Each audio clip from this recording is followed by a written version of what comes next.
салом бинандагони азиз, шарҳи ин соатаи таҳаввулоти Тоҷикистону ҷаҳонро мустақиман рӯи мавҷи радиои Муҳоҷир мешунавед. Инҷо студияи марказӣ аст ва имрӯз душанбе 11 майи 2020 сол.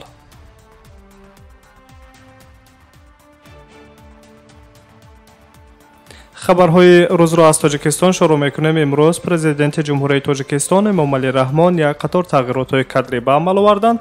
ҳамин тариқ Икром Умарзода, муовини вазири корҳои дохилии ҷумҳурияи Тоҷикистон, аз вазифаи ишғол намудааш озод ва сардори маркази иттилоотиву таҳлилии вазорати корҳои дохилии ҷумҳурияи Тоҷикистон таъин карда шуд. дар курсии муовини вазири корҳои дохилии ҷумҳурияи Тоҷикистон ба ҷои Икром Умарзода Нозим Иброҳимзода нишаст. 11 май ҳамчунин Рустам Мирзомуродзода, сардори раёсати вазорати корҳои дохилии ҷумҳурияи Тоҷикистон дар вилояти мухтори Кӯҳистони Бадахшон таъин карда шуд. аз моҳи сентябри соли 2018 вақте президент аз вазъи волояти қонун дар вилояти мухтори Кӯҳистони Бадахшон шадидан танқид карда буд, Абдураҳмон Аламшозода, муовини аввали вазири корҳои дохилии ҷумҳурияи Тоҷикистон, ҳамзамон то ин вақт сардори полиси вилояти мухтори Кӯҳистони Бадахшон буд.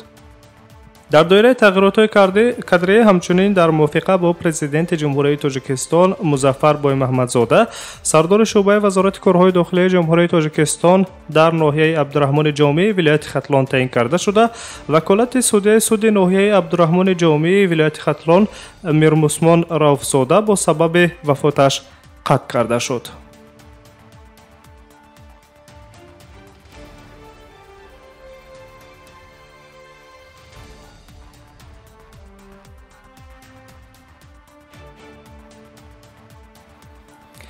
дирӯз ширкати ҳавопаймоии Ӯзбекистон бора аз шаҳрҳои Сеул ва Деҳлӣ ба Тошканд зиёда 390 нафар шаҳрвандони Ӯзбекистонро баргардонданд. ширкати ҳавопаймоии Ӯзбекистон ҳаво оилари парвозҳои махсуси чартерӣ аз Сеул ва Деҳлӣ ба Тошкандро анҷом дод, ки танҳо дар як рӯз 390 нафар шаҳрвандони Ӯзбекистон баргардонида шуданд. аммо парвозҳои махсуси чартерӣ тибқи нақшаи тасдиқнамудаи ҳукумат ҷараён доранд. бо супориши махсуси президент Шавкат Мирзиёев ин тадбир амалӣ гардида истодааст. хабар доданд намояндаи ширкати ҳавонавардии Ӯзбекистон ҳаво оиларӣ.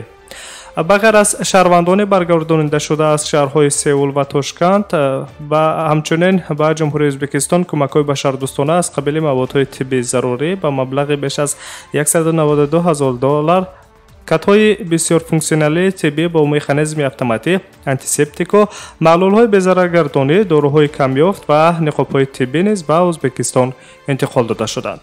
хотиррасон мекунем, ки 9 май низ зиёда аз 150 шаҳрванди Ӯзбекистон бо парвози махсуси чартерӣ аз Минск ба Тошканд оварда шуданд.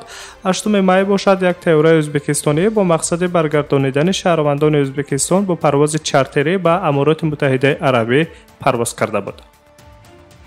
мақомоти беҳдоштии Ӯзбекистон таъкид мекунанд, ки ҷиҳати ҳифзи саломатии аҳолӣ ва пешгирии паҳншавии барзиёди вируси COVID-19 ҳамаи шаҳрвандони аз хориҷи кишвар баргардонида шуда 14 рӯз дар муассисаҳои тиббиву табобатӣ таҳти муроқиби табибон қарор хоҳанд гирифт.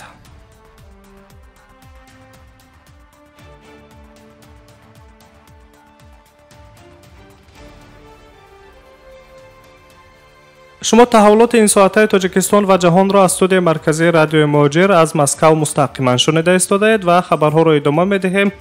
ҷангҷӯёни гурӯҳи радикалии Толибон кӯмакҳои башардӯстонаи Туркманистонро, ки ба Афғонистон интиқол медод, дар наздикиҳои бандари Акин ғасб карданд.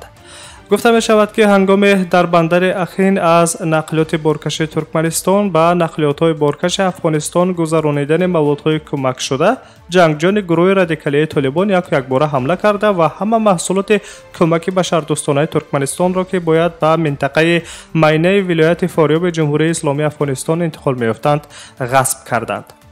волии вилояти Фарёби ҷумҳурии Исломии Афғонистон дар пайи ин амалкарди ҷангҷӯёни Толибон сахт нигаронӣ карда гуфтааст, ки ин барои Толибон қобили қабул нест. мо мехостем ба ҳамватанони эҳтиёҷманди худ кӯмак кунем, ҳатто ба онҳое, ки дар манотиқи таҳти назорати Толибон ба сар мебаранд.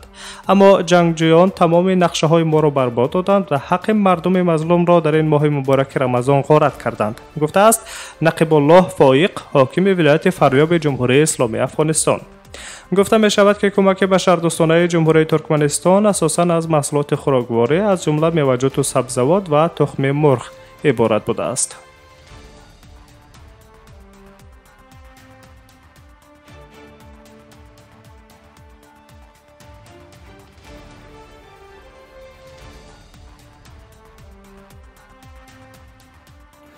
و همچنین سر میزنیم به بیشکک جمهوری قرقیزستان است. در بعضی قسمت‌های معین قرقیزستان که وضعیت فوق‌العاده اعلان شده بود 10 می به انجام رسید و ساعت کمندنتی نیز بکار کرده شد.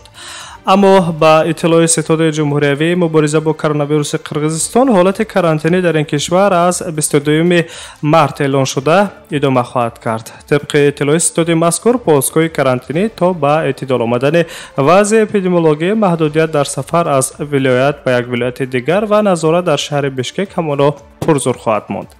با سبب وضع بد اپیدمیولوژی در بشکک، ناحیه اتبشین ولایت نورین و ولایت جلال آباد حالت کرانتینی با بعضا چاره‌های محدود کننده در این منطقه ها ادامه خواهد کرد. معاون سروزیر جمهوری قرقیزستان قوباتبک بورونوف از مسئولان کارخانه‌های استحصالی در قرقیزستان دعوت کرد که شروع از 11 می کار را آغاز کنند، اما معیارهای سانیتری را در مد اول گذارند. به گفته وی اگر وضع در آینده بدتر شود امکان دوباره اعلان وضعیت فوق‌العاده موجود است. تا 10 می در جمهوری قرقیزستان طبق اطلاع رسمی وزارت تندرستی و حفظ اجتماعی اهالی این کشور 1002 حالت سیرویابی شهروندان از ویروس کووید 19 به قید گرفته شده است که اکثریت بیماران در شهر بشکک می باشند.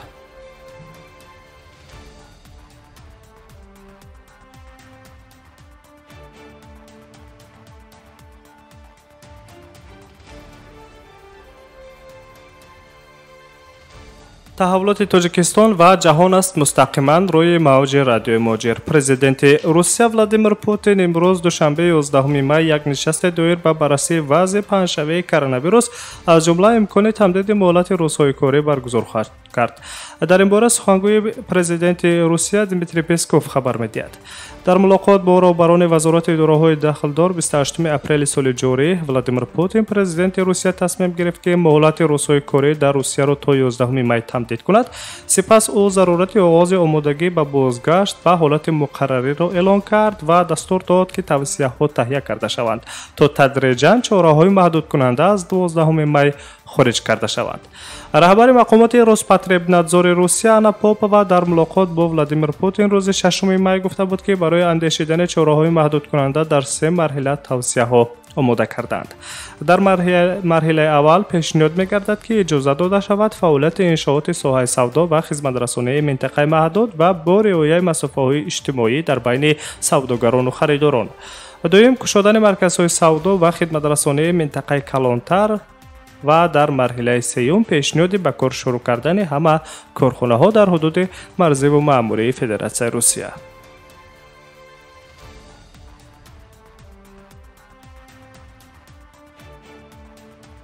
سامیان عزیز، شما خبرهای این ساعت تاجیکستان و جهان را مستقیما روی موج رادیو موجر شنیدید. به شما خوشبختی ها خواهانه و تن صحت در ساعت‌های بعدی با خبرهای تازه. سلامت باشید.